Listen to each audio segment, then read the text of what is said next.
Olá, queridos amigos, sejam todos bem-vindos.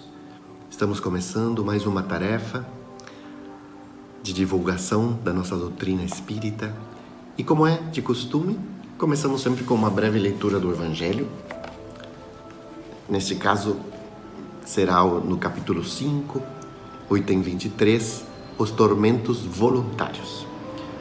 O homem está sempre buscando a felicidade que lhe escapa sem cessar, porque a verdadeira felicidade não existe na terra.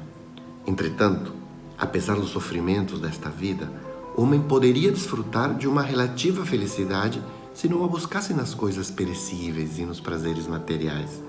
A felicidade deve ser procurada nas realizações da alma, que são uma antecipação dos prazeres celestes imperecíveis. Em vez de procurar a paz do coração, única felicidade real aqui na terra, o homem procura tudo aquilo que pode agitá-lo e perturbá-lo. Curiosamente, parece criar de propósito tormentos voluntários que só a ele caberia evitar. E assim, convidamos a todos a que elevemos o nosso pensamento a Deus, a Jesus, a todos os nossos amigos do plano espiritual superior, que nos amparam, que nos protegem, que preenchem a nossa vida de coisas boas, de boas inspirações. Pai, Tu que conheces a cada um de nós e sabes as nossas necessidades, as nossas carências, permite que neste momento possamos elevar-nos de tal forma de que essa conexão contigo, com a Tua essência divina,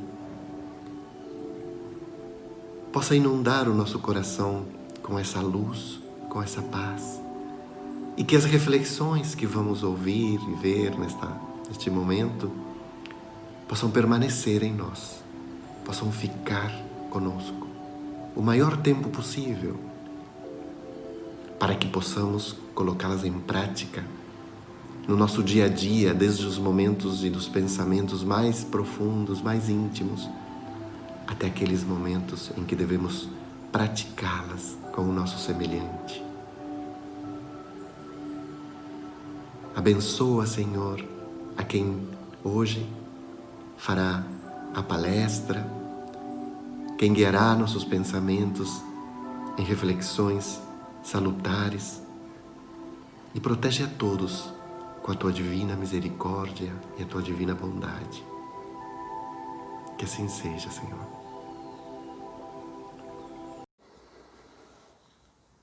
É uma grande alegria, meus irmãos, nós podermos estar conversando sobre a doutrina espírita. Esta doutrina que é uma bênção para as nossas vidas. Imaginemos a oportunidade de estarmos vivendo um período iluminado para a humanidade. Allan Kardec, essa alma nobre, que num esforço de uma vida inteira conseguiu cumprir o planejamento reencarnatório e se colocar à disposição como um instrumento para codificar, organizar as mensagens que chegavam do alto, pois que os espíritos falavam, começando em Hydesville, com aquela explosão de manifestação espírita, ou dos espíritos, no chamado novo espiritualismo, e que espalhou-se para todo mundo, chegando à Europa, a Paris, como as mesas girantes, e Kardec, com a sua mente lúcida, racional, não se deixando impressionar pelos fenômenos, mas estudando-os com lucidez, identificou ali preciosos ensinamentos que, de uma forma organizada, elaborou no Livro dos Espíritos, em 18 de abril de 1857, na primeira edição, então, com 510 perguntas e respostas. Ampliado depois para as 1018 que nós conhecemos agora. Ampliando das suas 4 partes do Livro dos Espíritos, da primeira parte, a Gênese, da segunda parte, o Livro dos Médiuns, a terceira parte, que trata das leis morais, o Evangelho segundo o Espiritismo, e da quarta parte, o céu e o inferno, a justiça divina segundo o Espiritismo. Depois, ainda houve a publicação, né, do Obras Póstumas, além de toda a produção, que inclui os 12 anos da Revista Espírita, o que é o Espiritismo também, obra que Kardec traz nesse período para auxiliar, de uma forma mais didática, mais rápida, aqueles que buscavam essa nova ciência. Eu convido a todos a nos determos com um pouco mais de atenção no Evangelho segundo o Espiritismo, que traz as máximas morais do Cristo divididas em 28 capítulos. Em cada um deles, nós temos um repositório de sabedoria que é realmente a oportunidade de nós encontrarmos uma filosofia de bem viver. Filosofia essa que nos situa para que possamos entender qual é o sentido da nossa vida, porque vivemos. Nos traz o entendimento de uma vida passada, inclusive das causas anteriores das nossas semeaduras, muitas delas ainda equivocadas, e que por isso nos atingem na forma de aflições, que são oportunidades de reparação, de resgate. Mas também nos presenteia com a continuidade da vida e com um descortinar da vida futura que nos dá a oportunidade de entendermos que a morte não é o fim. Tirando-nos esse medo do fim, faz com que o ser humano seja chamado a viver no mundo sem ser do mundo, a não se materializar, e mesmo que o espírito, nesse escafandro terreno, pesado do corpo, não se deixe levar, né, e se tornar prisioneiro das paixões que a estrutura fisiológica pode nos amarrar. Para tanto, necessitamos desenvolver cada vez mais a nossa intelectualidade, a nossa capacidade de avaliar, para que possamos bem escolher, para que as nossas semeaduras, as nossas escolhas sejam as mais adequadas possível, consonante às leis morais que citamos dessa terceira parte do Livro dos Espíritos. Pois que assim estaremos usando o livre-arbítrio não apenas de uma forma sem maior consciência, tendo apenas a oportunidade de escolher, mas sabendo bem escolher, já que Jesus nos disse que a semeadura é livre, mas a colheita chega para todos nós e é obrigatória, para que aprendamos a separar a boa semente daquilo que não é bom, para que possamos identificar aquilo que é o joio e aquilo que é o trigo de Deus, para que a colheita seja efetivamente farta. Essa racionalidade, que é uma característica da espécie humana, ela deve sensibilizar o nosso coração, fazendo com que essa inteligência das nossas emoções também nos dê a tranquilidade, a pacificação e permita o desenvolvimento de virtudes adequadas, que nos deem a capacidade da coragem, da paciência, da resignação, da amorosidade, da afabilidade. E isso vai fazer com que nós tenhamos fé na vida, fé no futuro, e, portanto, continuaremos a trabalhar para adquirir a posto necessário, para vivermos com dignidade, mas em cada ato procurando avaliá-lo se está conforme a lei de Deus, se está conforme a lei de amor de Jesus, e que é o resumo das leis morais, a lei de justiça, de amor e de caridade. Justiça que Jesus simplifica de uma forma muito fácil, dizendo que eu não devo fazer para o outro aquilo que eu não gostaria. E esse é uma pedra de toque muito simples para eu avaliar se os meus atos estão no caminho correto ou não. O amor que nos concita, que nos chama a fazer para o outro aquilo que eu gostaria que fizesse para mim.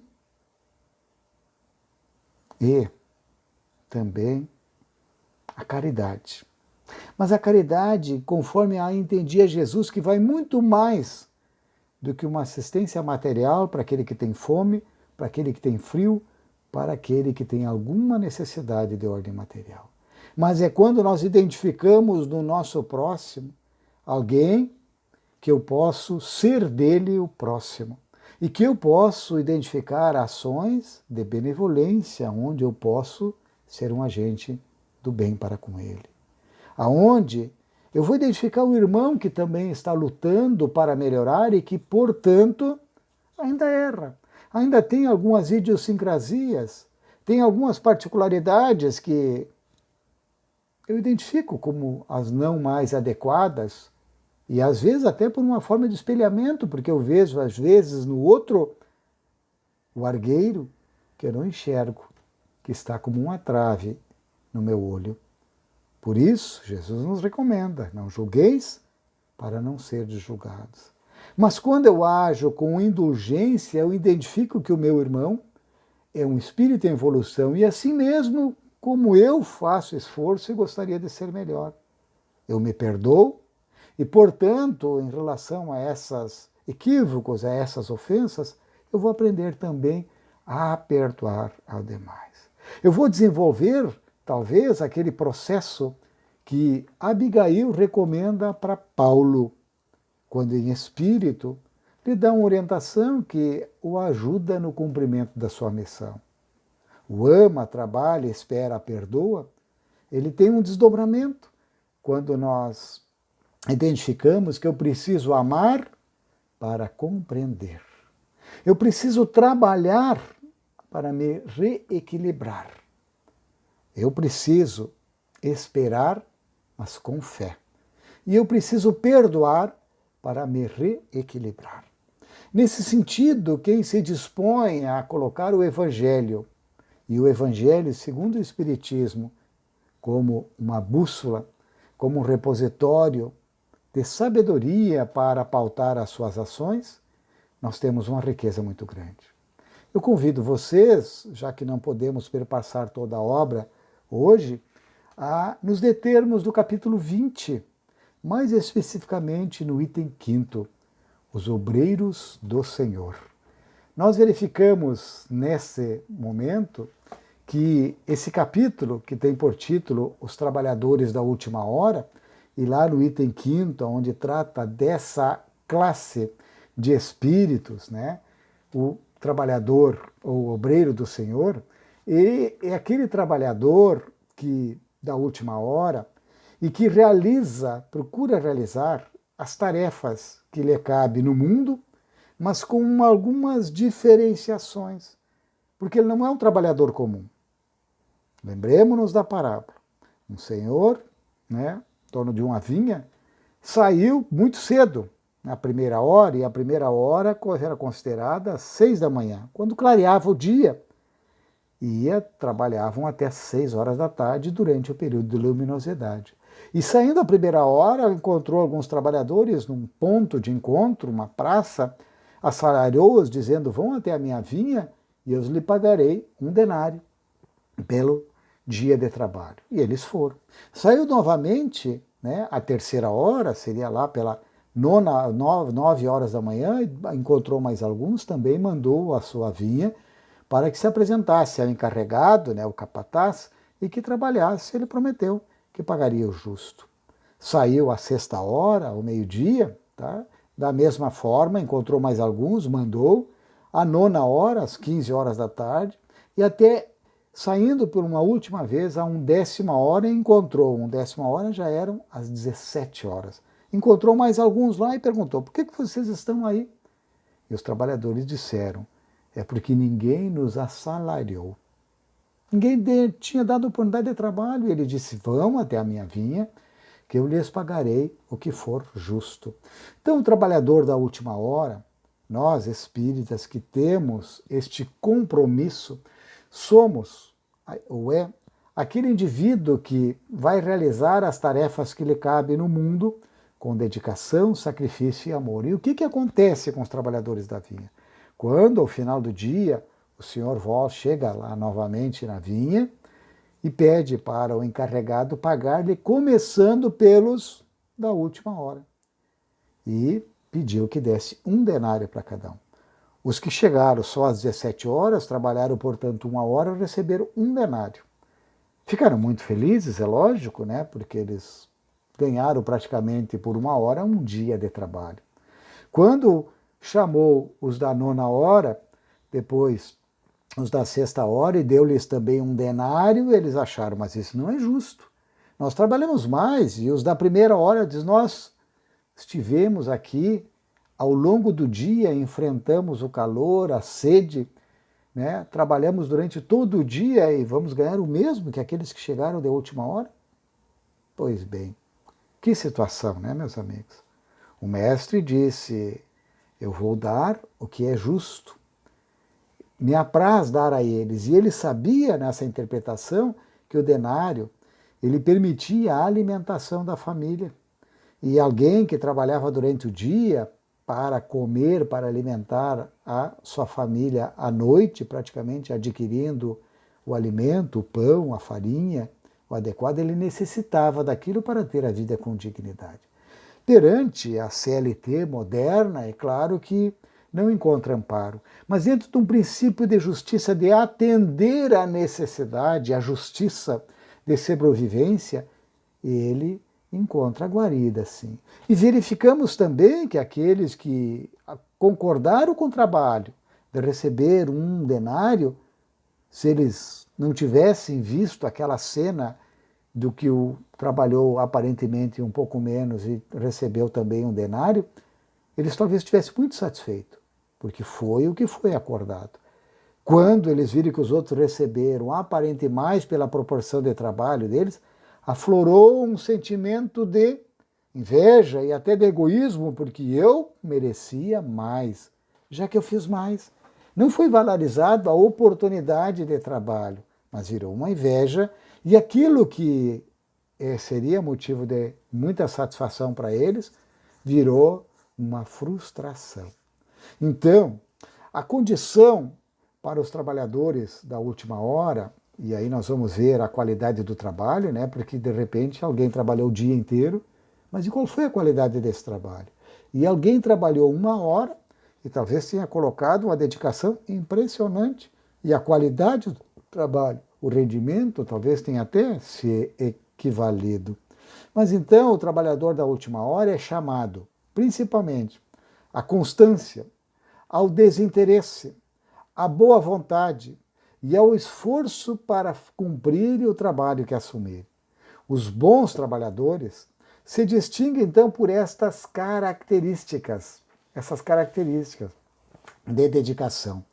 Sobre os obreiros da última hora, né, nós temos só a mensagem atribuída ao Espírito de Verdade, que diz que se aproxima o tempo em que se cumprirão as coisas anunciadas para a transformação da humanidade.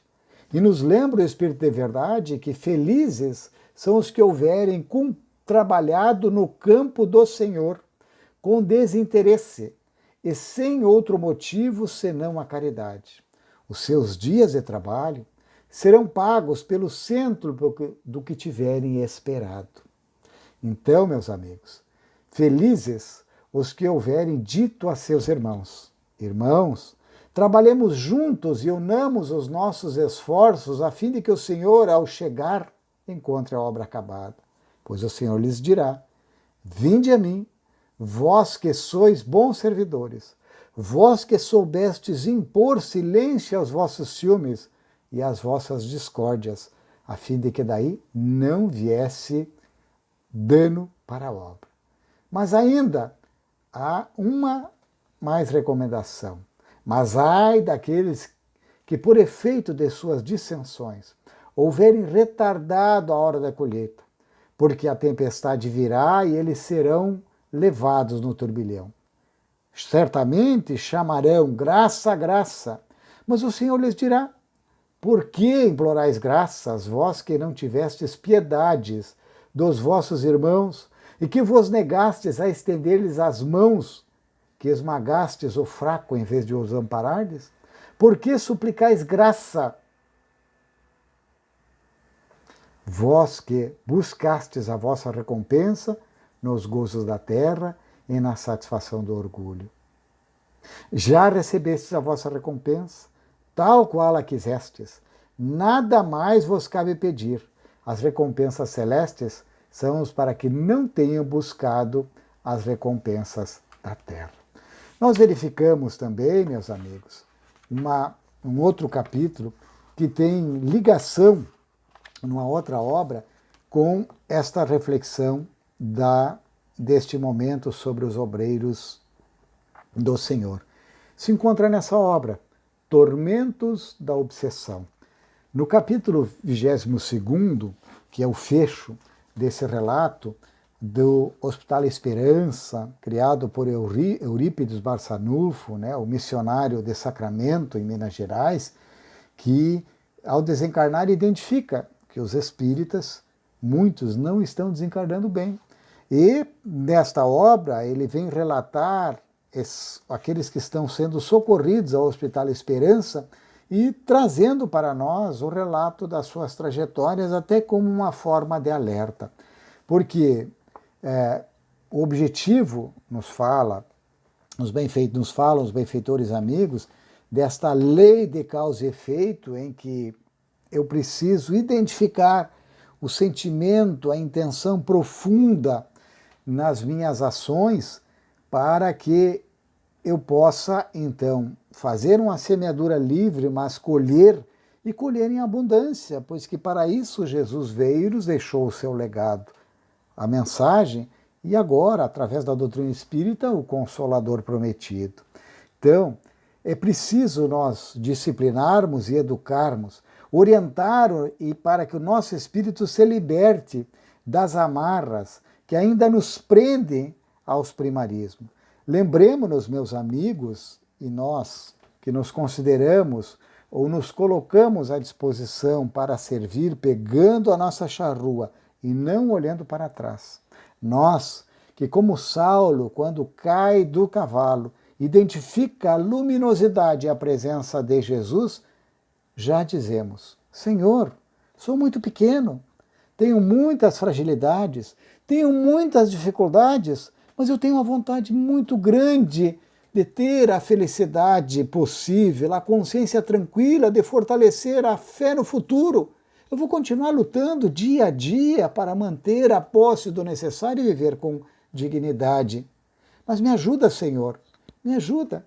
Me dá a oportunidade de trabalhar na tua vinha e por isso eu te digo, Senhor, o que queres que eu faça? Então a existência corporal, ela é sempre um desafio dignificante que deve ser vivida com elevação e respeito. Lembremos-nos de Alcione, na obra Renúncia, que preparando-se para vir resgatar Polos, o padre Damiano, é alertada de que o mergulho na carne, mesmo para um espírito, uma condição superior como a dela, é sempre desafiador. Por isso, nós identificamos, e fica muito claro no capítulo Lições de Sabedoria, que nem todos aqueles que se encontram mergulhados nesta neblina, nesse escafandro carnal, se dão conta do alto significado dessa concessão da misericórdia divina, que é a vida e a oportunidade de trabalharmos no movimento espírita, no centro espírita, de termos a doutrina espírita como bússola da nossa vida, para nos apresentarmos, mesmo como trabalhador da última hora, almejarmos ser aqueles que, conforme o item 5º desse capítulo 20 do Evangelho, nos elegemos obreiros do Senhor.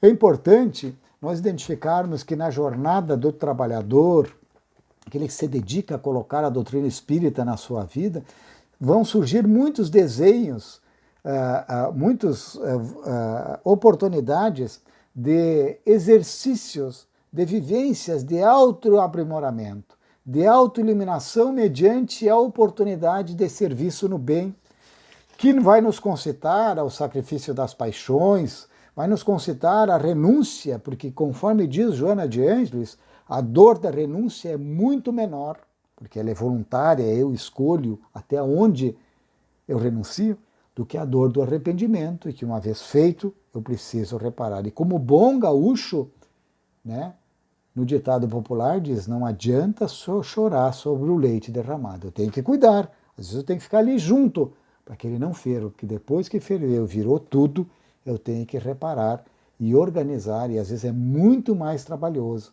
Tá? Por isso, a renúncia às ilusões, o testemunho depurador, muitas vezes que surge como sofrimento. Por isso, nós encontramos também no Evangelho que a dor é uma bênção que Deus envia aos eleitos, pois que a dor, no momento em que eu luto, eu aprendo lições importantes com ela. Principalmente quando eu tenho essa noção do sentido maior da existência. Esse esforço que me leva em direção ao Criador, esse tropismo divino, conforme a lei, a questão 1009 do Livro dos Espíritos, que temos como resposta que gravitar para Deus é a nossa destinação final.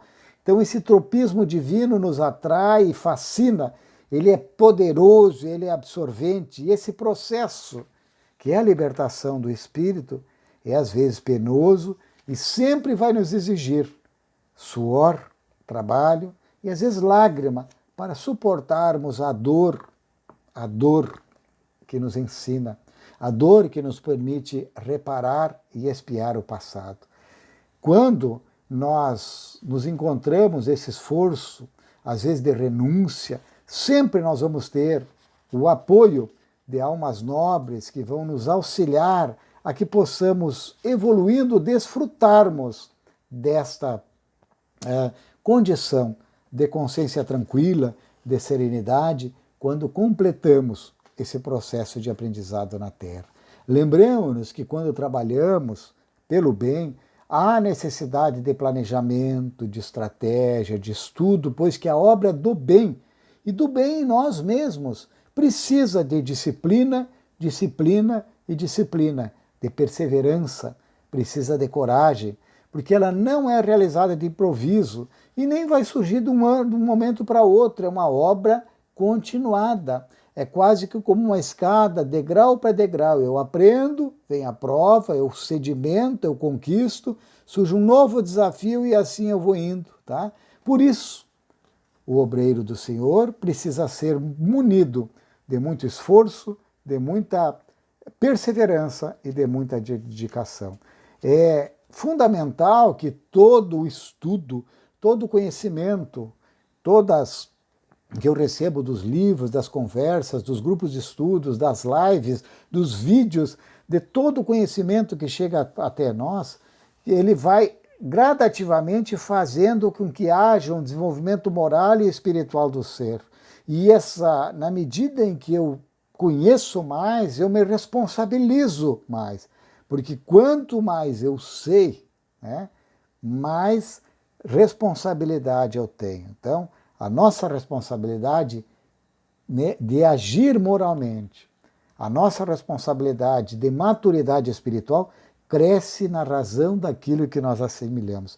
Então, a consciência esclarecida, tá, e o obreiro do Senhor tem ela já desperta, não se pode omitir quando convidado ao serviço de libertação da ignorância de outras, né, de outras consciências, de outras almas que ainda se encontram aturdidas. E por isso ele se coloca sempre que possível no papel de bom samaritano. Jesus é para nós o exemplo dessa solidariedade, porque jamais se excusou, nunca se deteve, avançando sempre, convidando todos aqueles que permaneciam na retaguarda para segui-lo. É verdade que dentro dessa ceifa que prometia e promete-nos bênçãos, muitos espíritos são possuídos pelo desejo de servir. E aí mergulham num processo encarnatório, sendo conduzidos por expectativas felizes para ampliar os horizontes no trabalho digno. Mas muitas vezes, alguns são vítimas de si mesmo, do seu passado sombrio, das suas más tendências, e não fazem o esforço adequado que caracteriza o espírita, que se reconhece pelos esforços que faz para domar as suas más inclinações. E por isso, restabelecem as vinculações enfermiças e tombam nas malhas bem urdidas de obsessões cruéis e se encontram vitimados, perdidos. Outros também que deveriam ser pontes luminosas para o intercâmbio entre as duas esferas vibratórias através da mediunidade, desse instrumento de libertação, normalmente para espíritos que têm um endividamento e por isso precisam saber continuamente desta realidade da vida espiritual em contato com a espiritualidade benfeitora, lhe auxiliar. São assodados na inferioridade moral e se compromete com vícios dominantes no mundo e muitos desertam das tarefas que lhes seriam redentoras. Outros são preparados para divulgar o pensamento libertador, através da difusão da doutrina espírita, mas se deixam vencer pelo egoísmo, pelo orgulho que deveriam combater dentro de si mesmo e se tornam muitas vezes espíritos farisaicos que perturbam, que devoram facilmente pela ira das disputas intelectuais mesquinhas, dominados por uma presunção geradora de ressentimentos e de ódio. A gente vê isso nos cismas previstos por Kardec, nos movimentos separatistas em que se discute a letra que mata e esquecem a vivência do espírito que vivifica.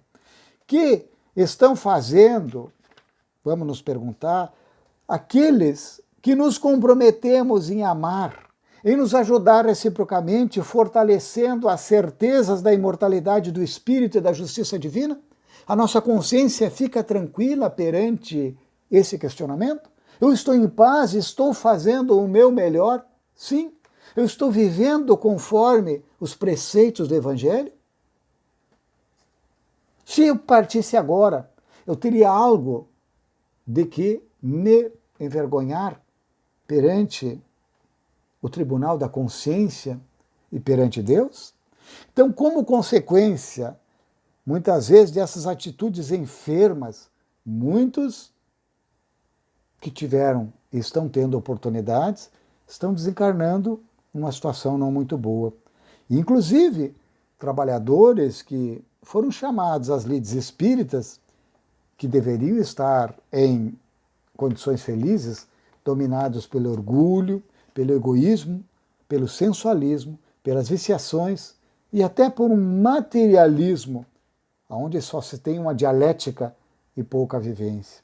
Então, quem assume um compromisso com Jesus através da revelação espírita, meu amigo, minha amiga, não se pode permitir o luxo de abandonar na curva do caminho ao Cristo e seguir a sós, soberbo quão dominador, porque a morte nos aguarda a todos no próximo trecho da viagem e vai nos surpreender muitas vezes, como nós nos encontramos.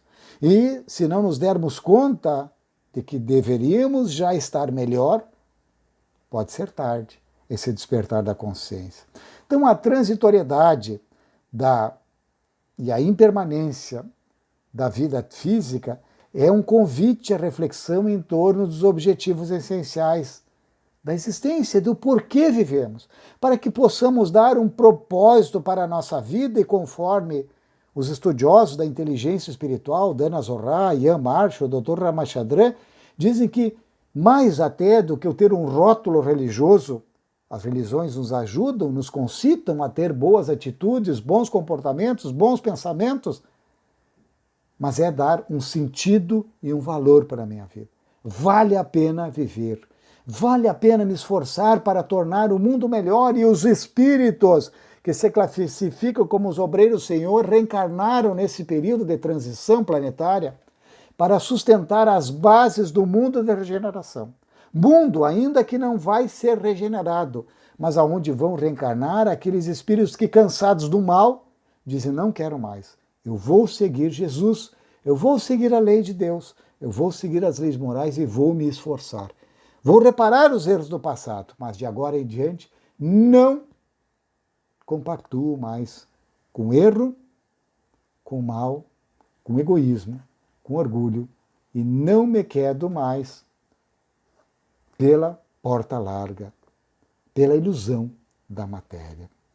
Por isso, meus amigos, é importante que quando eu me dou conta disso, eu altere, quando depois de avaliar a minha existência, o rumo, se eu identificar que não estou no rumo certo.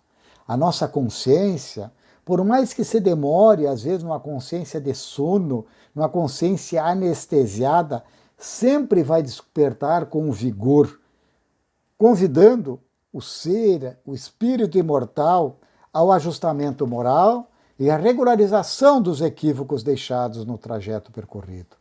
Por isso, neste trecho do Evangelho segundo o Espiritismo, nós temos como alerta: muitos serão chamados e poucos escolhidos, sem a pretensão de sermos escolhidos, porquanto apenas pretendamos atender-lhe ao sublime chamado de Jesus para o seu serviço entre as criaturas humanas de ambos os lados da vida, pois que a vida é uma só.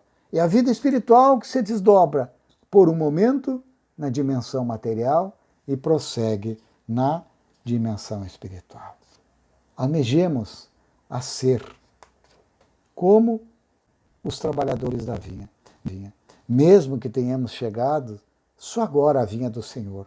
Trabalhemos com dedicação para que a qualidade do nosso trabalho nos dê a honra de recebermos e sermos chamados, mesmo por último, como primeiros para o reino do Senhor.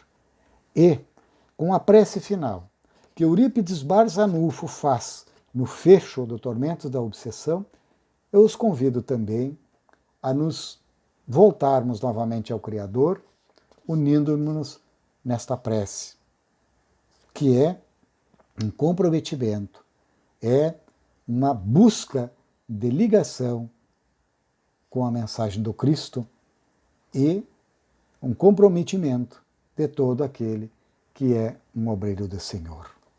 Amantíssimo Pai, incomparável Criador do universo e de tudo quanto nele pulsa, tende compaixão dos filhos terrestres, mergulhados nas sombras densas da ignorância e do primarismo em que se demoram.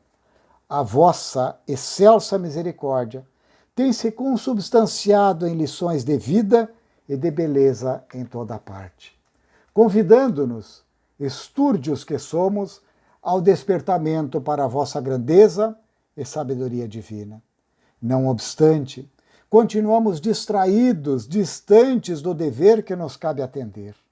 Apiedai-vos da nossa pequenez e deixai-nos sentir o vosso inefável amor que nos rocia e quase não é percebido, a fim de alterarmos o comportamento que vimos mantendo até esse momento. Enviaste-nos Jesus, o inexcedível amigo dos deserdados e dos infelizes, depois de inumeráveis mensageiros da luz. Ouvimos-lhes a voz, sensibilizamo-nos com o seu sacrifício. No entanto, desviando-nos do roteiro que ele nos traçou e continua apontando. Tombando, porém, no abismo, por invigilância e leviandade, tentamos reerguer-nos várias vezes e nos ajudastes por compaixão, sem que essa magnanimidade alterasse por definitivo a nossa maneira de ser durante os séculos transatos.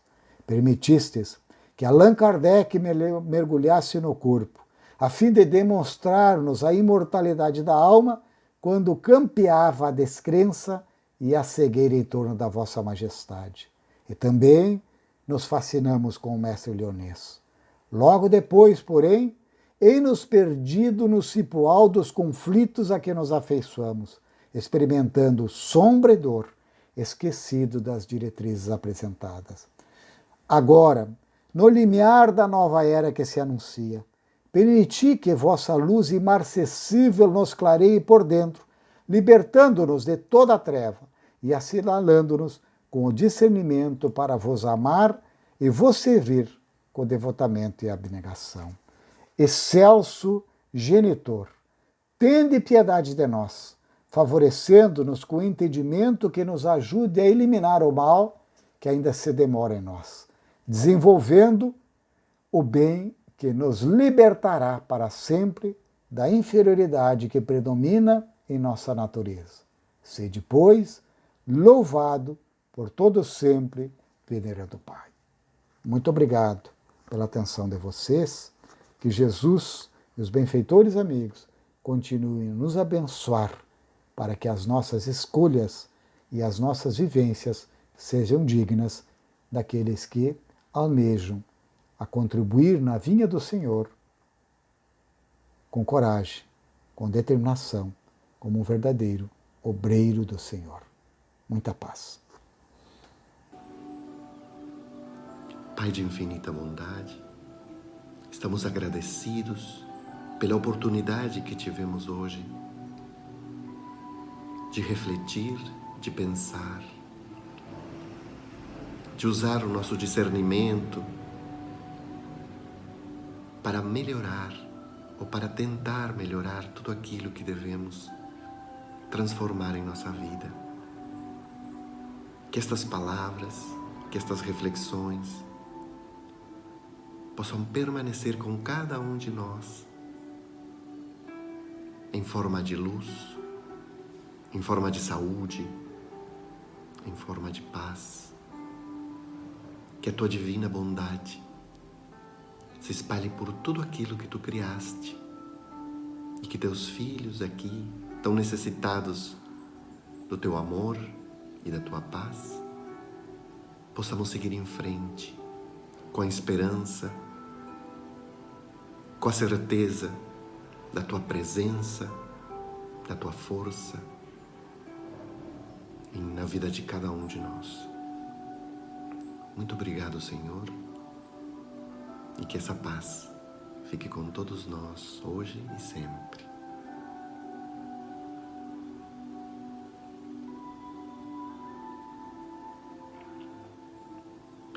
Obrigado, queridos amigos, e será até uma próxima oportunidade.